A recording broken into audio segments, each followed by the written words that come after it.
नमस्कार दोस्तों, कहानी ड्रग माफिया पाब्लो एस्कोबार, जिसे कहा गया मेडलिन ड्रग्स कार्टेल का सर्वसर्वा।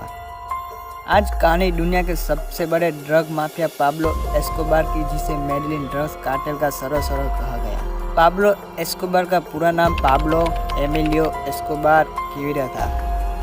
कोलंबिया के रियो नेग्रो में 1 दिसंबर 1949 को जन्मे पाब्लो की बचपन की डगर आसान नहीं थी। किसान पिता और माँ टीचर थी, लेकिन आर्थिक हालात उतने दूरस्थ नहीं थे।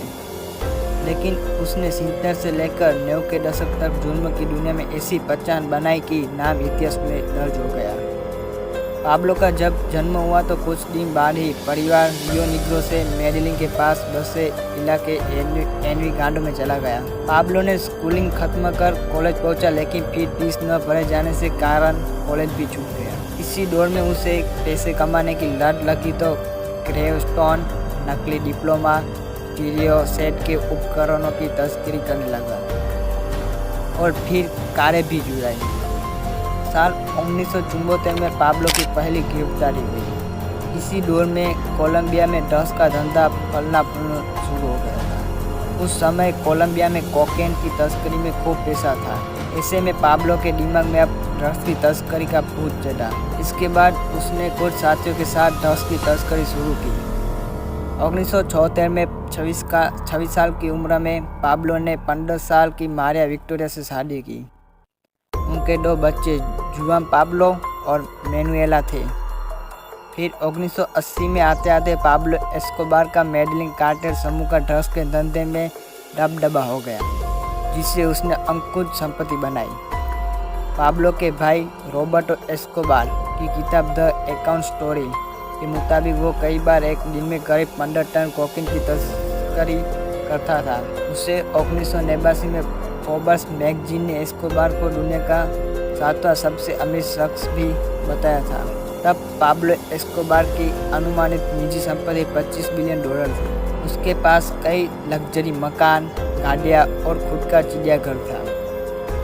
रॉबर्टो एस्कोबार ने उससे जुड़े कई सारे किस्से अपनी किताब में साझा किए।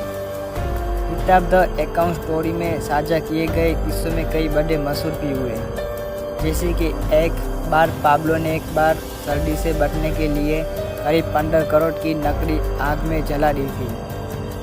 इसी क्रम में एक और किस्सा है कि उसके पास इतना पैसा था कि करोड़ों रुपये हर साल चूहे उतर देते थे और करीब $1000 की रबर केवल नोटों को बांधने के लिए खरीदनी पड़ती थी। हालांकि उस पर कई लोगों की कथित हत्याओं के आरोप भी लगे थे, जिनमें सरकारी अधिकारी, पुलिसकर्मी और नागरिक शामिल थे।